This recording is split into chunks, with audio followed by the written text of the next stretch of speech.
Hello students, कैसे हो मेरे वीर सैनिकों। टारगेट 2023 में एक बार आपका फिर से स्वागत है। बहुत बड़ा वाला स्वागत है और बहुत बहुत स्वागत है स्टूडेंट्स। एक बार फिर से हम एकदम वही दिल लाया हूं, वही वाली बात है। तत्वों का जो निष्कर्षण चैप्टर है उससे कुछ और महत्वपूर्ण सवाल आपके लिए पेश करने जा रहा हूं, जो कि आप तैयारी करेंगे अपने एग्जाम के लिए, अपने आप को मजबूत करने के लिए। ज्यादा बातें नहीं होनी चाहिए, आपको पता है थोड़ा ज्यादा बोलता हूं मैं, ध्यान दीजिएगा। भूपर पट्टी में सर्वाधिक मात्रा में पाया जाने वाला तत्व कौन सा है? अच्छा एक बात बता दे दोस्त, ये क्वेश्चन न केवल आप लोग के ये 11-12 के एग्जाम के लिए या किसी मतलब इंजीनियरिंग मेडिकल के एग्जाम में पूछा जाता है, बल्कि ये कई बार जीके जीएस ये जो एग्जाम देने जाते हैं उस एग्जाम में भी पूछा जा चुका है। तो जरा ध्यान दीजिएगा, मैं आपको बताना चाहूंगा कि जो भूपर पट्टी है, जिसको अंग्रेजी में अर्थ क्रस्ट कहते हैं, अर्थ क्रस्ट माने पृथ्वी का जो ऊपरी वाला हिस्सा होता है मेरे भाई, उसमें कौन कौन से तत्व हैं और कितनी मात्रा में है। तो बोर्ड पर ध्यान दीजिएगा। OC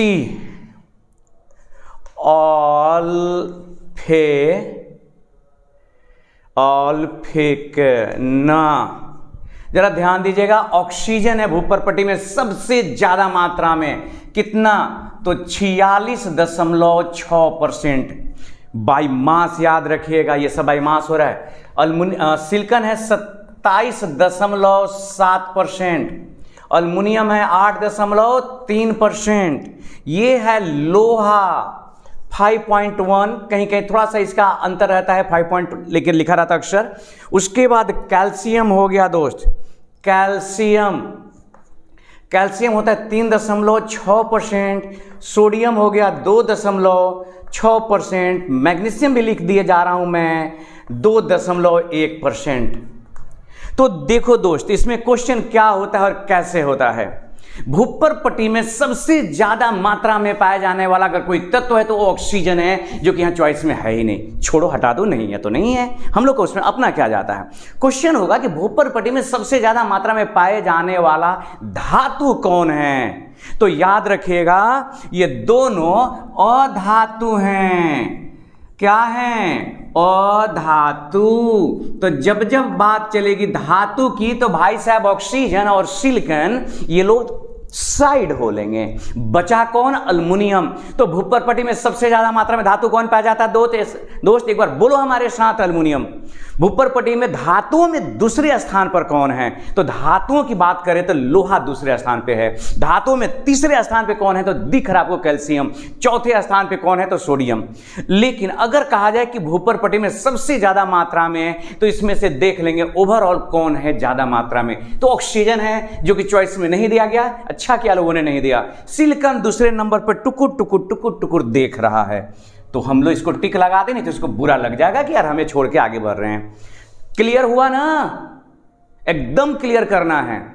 कोई समस्या, कोई परेशानी आपको केमिस्ट्री को लेके है तो मैं हूं, एकदम रियली आपके साथ हैं, हम साथ साथ हैं। दूसरा क्वेश्चन, जेडएनएस एवं पीवीएस को अलग करने के लिए कौन पदार्थ का उपयोग और नमक के रूप में किया जाता है? भाई हमारे और आपके साथ को तो कोई अलग नहीं कर सकता, ये तो कन्फर्म है। लेकिन जेडएनएस और पीबीएस को अलग किया जा सकता है। तो जेडएनएस और पीबीएस का संबंध कहां से आइए जरा। तो फेन प्लावन विधि में कहते हैं कि जब दो गो सल्फाइड अयस्क एक साथ मिला हो तो उनको अलग करने का दो तरीका है। एक जो तेल पानी है उसका जो अनुपात है वो एडजस्ट कर दीजिए, अथवा किसी और नमक को डाल दीजिए। तो जब जेडएनएस और पीबीएस दोनों सल्फाइड अयस्क है, इनको अलग करना हो तो याद रखना होगा, आपको एकदम कंफर्म याद रखना होगा कि सोडियम साइनाइड का उपयोग होता है दोस्त। मैं चाहूंगा कि लिख दूं, किसका? सोडियम साइनाइड का। अब ये सोडियम साइनाइड आपके पास हो गया, किसको अवनमित करेगा, माने किसको पिंडी में बैठाएगा? ये है पीबीएस और ये है जेडएनएस। तो देखिए सोडियम साइनाइड अटैक करता है जाकर के जेडएनएस पर, धड़ाम से अटैक करता है, ले जाके पिंडी में बैठा देता है। इसलिए क्योंकि जिंक की रिएक्टिविटी लेड से ज्यादा है। तो याद रखिएगा, अगर जेडएनएस पीबीएस दोनों मिला हुआ है तो उसमें अवनमक के रूप में सोडियम साइनाइड का उपयोग हुआ, और सोडियम साइनाइड जा करके चयनित रूप से जा करके अटैक किस पर करेगा, तो ZNS पर करेगा। Okay, clear. तो मेरे भाई कहाँ है, ZNS, सॉरी मुझे माफ करिएगा, NaCN खोजना है मुझे। तो ये हो गया आपका NaCN। क्लियर। नेक्स्ट, आज मैं एक्चुअली ज़्यादा ही कुछ एनर्जेटिक महसूस कर रहा हूँ दोस्त, मेरा मन तो कर रहा है ना पढ़ाता ही रहूं। इधर देखिए, निम्न में किस अयस्क का जारण होगा, किस अयस्क का जारण होगा। जारण माने जलाना, जारण जिसको रोस्टिंग कहते हैं, एक दूसरा प्रक्रिया है कैल्सिनेशन। ध्यान से सुनिएगा। तो ये क्या होता है, अयस्क को गर्म करते रहो, गर्म करते जाओ, तब तक गर्म करो, पिघलने मत दो। कल्पना करो कि अयस्क है कोई, उसका गलनांक है 40 डिग्री C है, तो भाई साहब इसको 39 डिग्री तक आप तो कम से कम गर्म करिए ही करिए। तो अयस्क को इतना गर्म करो कि वो पिघले नहीं, बाकी उसका सब हो जाए। नहीं होता किसी व्यक्ति को कहते इतना मारो, मरना नहीं चाहिए, बाकी तो उसका कचुमर निकल जाए। तो अयस्क का कचुमर निकाल देना, बस गलने नहीं देना है। तो कचुमर निकालने के लिए कहा जा रहा है कि किसका जो है ना रोस्टिंग विधि। अब देखिए दो प्रक्रिया, कैल्सिनेशन और रोस्टिंग। तो कैल्सिनेशन और रोस्टिंग में बेसिक एक डिफरेंस ये है कि जिस अयस्क में सल्फर हो, मतलब जो सल्फाइड अयस्क हो, उसका किया जाता है रोस्टिंग। क्या किया जाता है, उसका रोस्टिंग किया जाता है। तो अब बताओ, सल्फाइड अयस्क देखो, टिक लगा दो। अगर कार्बोनेट अयस्क होता, ऑक्साइड अयस्क होता, तो उसका करते हैं वहां पर कैल्सिनेशन करते हैं, जिसको निस्तापन कहते हैं। तो यहां पर किसका भाई, तो सल्फाइड अयस्क। याद रखिएगा, लिख दें क्या, या टाइम नहीं है, हम चाह रहे जल्दी जल्दी खत्म हो। सल्फाइड अयस्क का रोस्टिंग होता है।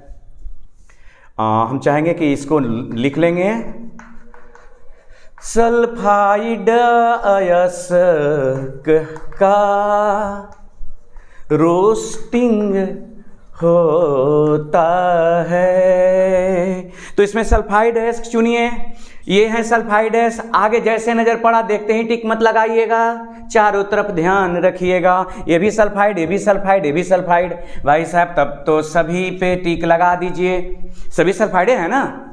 अब आइए नेक्स्ट, ऑक्साइड से धातु के अपचयन में कौन से पदार्थ का अपचायक माने रिड्यूसिंग एजेंट के रूप में उपयोग होता है। बेहतरीन सवाल, दिल खुश कर देने वाला। आपके पास कोई ऑक्साइड है, उसे धातु निकालना चाहते हैं, धातु का अपचयन करना चाहते हैं, तो अपचयन करने के लिए जो अपचायक है, रिड्यूसिंग एजेंट है, उसमें कौन पदार्थ का उपयोग करेंगे।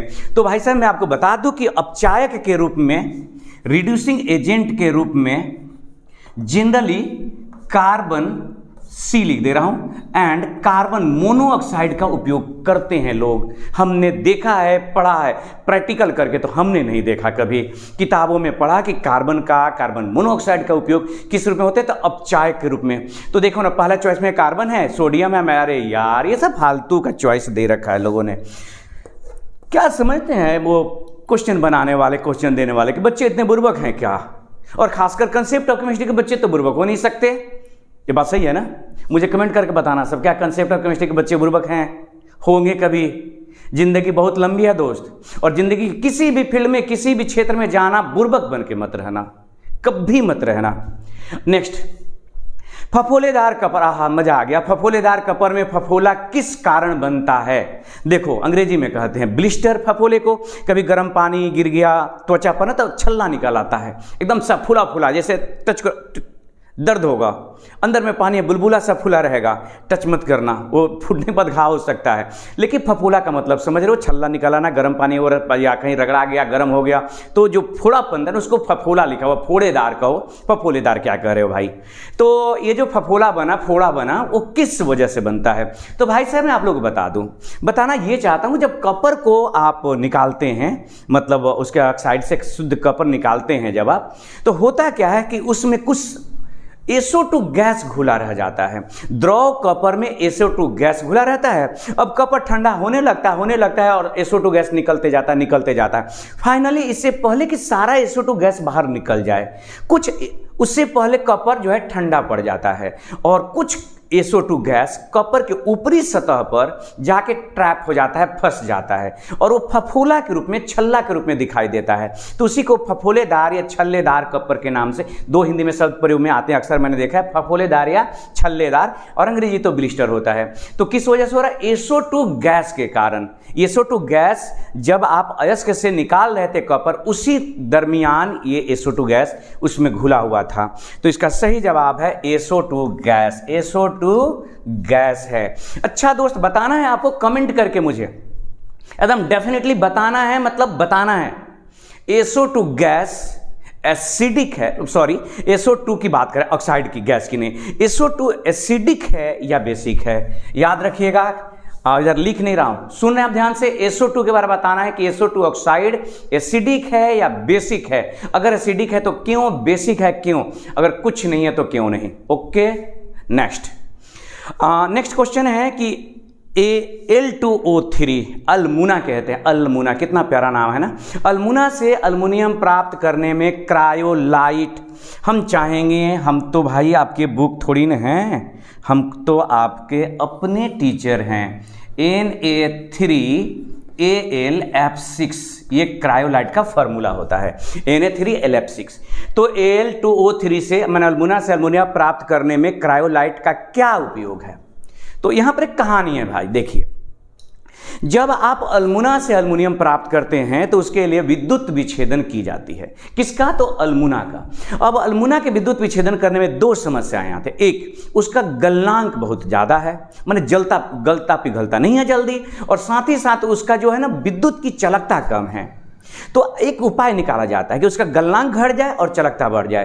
तो अल्मुना का गलनांक घटाने के लिए और चलकता बढ़ाने के लिए, क्या घटाने के लिए? गलनांक घटाने के लिए, चलकता बढ़ाने के लिए उसमें एक पदार्थ मिला देते हैं। उस पदार्थ का नाम है क्रायोलाइट। अच्छा एक बात बताएं भाई, तुम ही लोग सुनो, बाकी किसी को बताना मत। क्रायोलाइट भी अल्मुनियम का एक अयस्क का नाम है, जान लिए ना, किसी को नहीं बताना है। तो क्रायोलाइट मिला देते हैं, ठीक है। तो क्रायोलाइट दो काम करता है, एक तो गलनांक घटाता है और विद्युत की चलकता बढ़ा देता है। अब चॉइस के हिसाब से हमको जवाब देना होगा। तो पहला चॉइस है कि यह Al2 का गलनांक बढ़ा, अरे यार बढ़ा नहीं देता है यार, यह Al2O3 का गलनांक घटा, हाँ एकदम सही है। अब वो आगे बढ़ के देख लेंगे, चलकता घटा देता है, गड़बड़ गड़बड़ गड़बड़, अगर बढ़ा देता तो मजा आ जाता, तब तो चॉइस अंतिम बदलना होता। तो बस चलकता घटाता नहीं बढ़ाता, आप समझ लिए। तो इसका सही जवाब है केवल और केवल बी है। तो जल्दी से नोट करिए, फिर हम तुरंत मिलते हैं आपसे एकदम से पूरे जोश में। हेलो स्टूडेंट्स, एक बार फिर से बोर्ड पे क्वेश्चन लिखा हुआ है और मैं आपको बता दूं बाहर में पूजा पाठ हो रहा है, बहुत ही उधर भक्तिमय माहौल है। लेकिन मेरी भक्ति तो, मेरी पूजा, मेरी जो आस्था है वो एग्जाम को लेके आप में है, मेरा प्रेम आप पे। ऐसा नहीं कि बाकी लोगों में, मंदिर मस्जिदों में नहीं है, सब जगह है, लेकिन ज़्यादा ध्यान मैं आप पर रख रहा हूँ। थोड़ी सी डिस्टर्बेंस हो सकता है कि बाहर की जो पूजा प्रार्थना का आपको सुनाई दे, मैं उम्मीद करता हूँ आप डिस्टर्ब नहीं होंगे। स्टूडेंट्स देखिए, क्वेश्चन है कि प्रायः अर्धचालकों को शुद्ध करने के लिए कौन सी विधि अपनाई जाती है? तो देखिए दोस्त, अर्धचालक जैसे germanium, silicon, boron, gallium, indium, इन सब अगर आप देखेंगे अर्धचालकों को शुद्ध करने के लिए, तो आप देखेंगे एक विधि है, उसका नाम है जोन रिफाइनिंग मेथड, जिसको हिंदी में मंडल परिष्करण कहते हैं। मंडल परिष्करण। तो जनरली अर्धचालकों को अत्यंत शुद्ध करने के लिए तथा कुछ धातुओं को हाईली प्यूरिफाई करने के लिए आप मंडल परिष्करण विधि अपनाते हैं। याद रखिएगा, मंडल परिष्करण विधि किसके लिए? तो उप धातुओं को शुद्ध करने के लिए और कुछ धातुओं को भी हाईली प्यूरिफाई करने के लिए। तो जाहिर सा जवाब हो गया मंडल परिष्करण विधि, क्योंकि ये उप धातु के बारे में, अर्धचालक के बारे में कहा गया है कि जो अर्धचालक हैं हैं उनका शुद्धिकरण करेंगे। दूसरा है वान आर्कल विधि द्वारा किस धातु का शुद्धिकरण किया जाता है। तो कल के वीडियो में मैंने आपको बताया था दोस्त, एक बार फिर से बता रहे हैं, जरा ध्यान दीजिएगा। एक शब्द है वाष्प्रवस्था विधि, फिर से रिपीट कर रहा हूं, वाष्प्रवस्था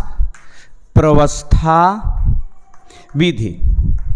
यह विधि दो हिस्सों में बटा हुआ हम लोग के सिलेबस में। एक का नाम है यहां पर जो लिखा है वान आर्कल विधि, वान आर्कल मेथड, और दूसरा है मोंड प्रोसेस, मोंड प्रोसेस। वान आर्कल विधि से आप शुद्ध करते हैं, कल भी तो बताए थे, जर्कोनियम और टिटेनियम को। इस विधि से शुद्ध करते हैं निकेल को। लेकिन क्वेश्चन में चाहता हूं कि कुछ क्वेश्चन छोड़े जाऊं आपके लिए, आप मुझे बताइएगा कमेंट करके, डेफिनेटली बताना है कि वान आर्कल विधि में शुद्ध करने के लिए एक बाहरी पदार्थ का उपयोग किया जाता है ना, वो कौन सा बाहरी पदार्थ है जिसका उपयोग किया जाता है। चलिए मैं बता देता हूं। वो बाहरी पदार्थ है आयोडीन। क्या है? आयोडीन। और यहां पर बाहरी पदार्थ कौन होता है? Carbon monoxide. अब आपको बताना है कि ये है कि वान आर्कल विधि में जब जर्कोनियम, अशुद्ध जर्कोनियम की अभिक्रिया आयोडीन से कराते हैं तो कौन सा वाष्पशील यौगिक बनता है। आप ध्यान से सुनिए, मुझे कमेंट में इसका जवाब चाहिए। आप लोग सुनते हो और बस सुनकर इस कान से सुनो उस कान से निकाल देते हो। यार ऐसा नहीं होता, ये कहावत है, इस कान से सुन के बात तो उस कान से कैसे निकलेगी? इस कान से घुसेगी तो दिमाग में फंस जाएगी ना, आपके दिमाग में फंसनी चाहिए बात। मैं कह रहा हूं कि वान आर्कल विधि से जब आप जर्कोनियम का शुद्धिकरण करते हैं तो उसमें आप आयोडीन के साथ अशुद्ध जर्कोनियम का अभिक्रिया कराते हैं। तो जब अशुद्ध जर्कोनियम की अभिक्रिया आयोडीन के साथ कराते हैं तो बताना कि कौन सा वाष्पशील पदार्थ बनता है जर्कोनियम के साथ, और साथ में निकेल के साथ कार्बन मोनोऑक्साइड बनाता। ओके, कंफर्म हर स्थिति में। एक बात और, सभी जितने विद्यार्थी देख रहे हैं, अभी तक वीडियो देखते आ रहे हैं, सभी लोग A to Z लाइक करेंगे, A to Z कमेंट करेंगे। अब ये नहीं मैं कहूँगा कि कमेंट करो ना करो, ना करना ही है, ये तो भाई ज़बरदस्ती हो गई। लाइक और कमेंट करना, इसमें आपका जाता क्या है? लेकिन हमें कुछ थोड़ा बहुत लाभ अगर हो जाता है तो आप निश्चित रूप से ये चाहेंगे कि हमें कुछ लाभ हो। लोहे को अगला क्वेश्चन आते हैं, सॉरी, तो इस क्वेश्चन का आंसर कहाँ मेरे भाई? किस धातु का उपयोग होता है? तो वान आर्कल विधि में जर्कोनियम टिटेनियम दोनों है, तो इसका मतलब हो गया डी। ए और बी दोनों का उपयोग होता है ना। आइए नेक्स्ट, लोहे के गैल्वेनीकरण में किस धातु का उपयोग होता है? अच्छा, गैल्वेनीकरण का एक और हिंदी होता है, अगर मैं हिंदी बोलूंगा ना तो खट से जवाब दे दीजिएगा, एकदम खट से। उसको एक और शब्द बोलते हैं जस्तीकरण। लोहा को जंग लगने से बचाने के लिए ऊपर एक लेयर चढ़ाते हैं, वो लेयर चढ़ाने की क्रिया का नाम गैल्वेनीकरण होता है, और जनरली उसमें जिंक का उपयोग होता है, इसलिए उसका नाम जस्तीकरण भी है। फिलहाल यहाँ पर गैल्वेनीकरण शब्द लिखा हुआ है, तो लोहे को के गैल्वेनीकरण में माने जिंक। अच्छा, क्वेश्चन होगा कि गैल्वेनीकरण क्यों करते हैं? तो लोहा को जंग लगने से बचाने के लिए। तो याद रखना है कि लोहे के गैल्वेनीकरण में किसका उपयोग होता है? तो जिंक का। आइए, पीतल कौन से धातु का मिश्रण है? पीतल कौन से धातु का मिश्रण है? तो हम आपको बताना चाहेंगे पीकू जी, एक हमारे बगल में है पीकू जी, याद रखिएगा, आप भी याद रखें। हाँ, उधर बहुत बेहतरीन गाना हो रहा है, मेरा मन कर रहा मैं कुछ गुनगुना दूं, लेकिन आवाज़ इतनी खराब है। पी माने पीतल, कू माने कपर, और ये हो गया जेडेन। मैं आपको ये भी बताना चाहूँगा कि ये होते हैं 60% और ये होता है 40%। तो कपर है 60% और जिंक है 40%, ये मिल के बनाते हैं पीतल। क्या बनाते हैं भाई? तो पीतल बनाते हैं। कहाँ गया भाई? कपर और जिंक। याद रखिएगा, ये कितना परसेंट होता है? 60%, और ये रहता है 40%। तो मैं नहीं चाहूँगा कि बिजली जाने वाली है। तो कपर जो हो गया आपका, पीतल में कपर है 60%, जिंक है 40%। नेक्स्ट क्वेश्चन, किस धातु का शोधन हुप द्वारा किया जाता है, चाहे हुप विधि द्वारा किया जाता है? देखो दोस्त, यहाँ मैं कुछ लिखना चाहूँगा मिटा करके, ध्यान दीजिएगा, मिटा रहे हैं इसको। अल्मुनियम का एक्चुअली देखिए यहाँ पर शब्द भी, चूंकि ये आपका ये बोर्ड का क्वेश्चन है इसलिए मैंने क्वेश्चन में कोई परिवर्तन नहीं किया। ये जो शोधन शब्द है ना, इस पे मुझे आपत्ति है। ये शोधन माने प्यूरिफिकेशन कहते हैं, लेकिन हूप की जो विधि है ना, अल्मुनियम के निष्कर्षण में प्रयोग में आता है। याद रखिए, निष्कर्षण के लिए तो ज़्यादा अच्छा शब्द होता है वहाँ पर निष्कर्षण, लेकिन बिहार बोर्ड है भाई, क्या कर सकते हैं। बस यही सरकार से गुजारिश कर सकते हैं कि सरकार देखिए, बच्चे हैं शब्दों में फंस जाते हैं। एक तो हिंदी मीडियम है, एक ही शब्द के कितने सारे हिंदी शब्द हो जाते हैं। तो आप कम से कम ऐसे शब्दों का चयन न करें, जो लोग क्वेश्चन बनाने वाले हैं मैं उनसे कहूँगा कि बच्चे उलझ जाएं। आप उलझाने वाले शब्दों का यूज न करें। वहाँ पर जो है ना, शोधन को अंग्रेजी में तो आप प्यूरिफिकेशन, रिफाइनिंग बोलेंगे ना। तो आते हैं अब जगह मेन पॉइंट पर कि अल्मुनियम का जब आप निष्कर्षण करते हैं तो इसके लिए आप इलेक्ट्रोलाइसिस प्रयोग करते हैं, विद्युत विच्छेदन, इलेक्ट्रोलाइसिस। ठीक है, इलेक्ट्रोलाइसिस करने के लिए जिस विधि का उपयोग किया जाता है उस विधि को हुप्स मेथड कहते हैं। हुप्स ने दिया होगा शायद, मुझे नहीं जानकारी, हुप्स मेथड कहते हैं। ओ सॉरी, हुप्स ने नहीं दिया था, मुझे माफ़ करिएगा। और इस विधि के बारे में जिन्होंने बताया उसका नाम है hall and Herald. Hall and Herald याद रखिएगा, HALL, हॉल एंड हेराल्ड। तो हॉल एंड हेराल्ड ने HEREOULT, हेराल्ड ये नहीं रहता, हॉल एंड की रहेगा यार, ये नाम है, थोड़ा सा कंफ्यूजन हो रहा है मैं स्पेलिंग में। हॉल एंड हेराल्ड ने हुप मेथड दिया था, और हुप मेथड के द्वारा आप अल्मुनियम का विद्युत विच्छेदन करते हैं, जिससे अल्मुना से अल्मुनियम प्राप्त करते हैं। तो मैं उम्मीद करता हूं कि ये क्लियर हो चला है आपका कि शोधन किसके लिए होता है। तो ये है हुप विधि, अल्मुनियम के लिए उपयोग में लाया जाता है। किसने दिया था? हॉल एंड हेराल्ड ने दिया था इस मेथड को। और एक्चुअली ये इलेक्ट्रोलाइसिस की एक तरह की प्रक्रिया है। दोस्त, मैं उम्मीद कर रहा हूँ कि आप समझ रहे होंगे बात को, पढ़ाई कर रहे हैं, बढ़िया से कर रहे होंगे, मुझे अंदाज़ा है। आप अपना फिक्र कर रहे हैं, पढ़ाई की फिक्र कर रहे हैं, मुझे आपकी भी फिक्र है। आपकी मतलब आपके एग्ज़ाम की फिक्र है। मैं नहीं चाहता कि कोई ये उंगली उठाए कि यार लगातार कंसेप्ट ऑफ केमिस्ट्री के साथ में रहे और रिजल्ट बेहतर केमिस्ट्री में नहीं हुआ। तो हमारी और आपकी प्रतिष्ठा वाली भी बात है। हम नहीं चाहते कि आपकी प्रतिष्ठा पे आँच आए और मेरी भी प्रतिष्ठा पे आँच आए। तो मिल करके एक दूसरे का साथ देते हुए एग्ज़ाम की तैयारी करेंगे। आपकी ज़िंदगी का अभी तक का मेरे हिसाब से सबसे बड़ा एग्ज़ाम है। तो जब सबसे बड़ा एग्ज़ाम है तो तैयारी भी तो सबसे बड़ी होनी चाहिए। जब सबसे बड़ी तैयारी करनी है तो समय भी लगेगा। बेशक अभी समय है, लेकिन आप समझ लीजिए दुश्मन आसान नहीं है। फिजिक्स है, केमिस्ट्री है, बायोलॉजी वालों के लिए बायोलॉजी है, नहीं तो मैथ है, हिंदी है, अंग्रेजी है, पता नहीं और दूसरे स्टेट में और क्या क्या सब्जेक्ट है, लेकिन मेनली फिजिक्स, केमिस्ट्री, बायो या मैथ है। बहुत सारे बच्चों ने दोनों ले रखा हुआ है। तो इन सब की तैयारी करनी है। तो मैं आपको शुभकामनाएं दे सकता हूं, लेकिन शुभकामनाओं से रिजल्ट नहीं बनते। शुभकामनाओं से क्वेश्चन का आंसर नहीं बनता।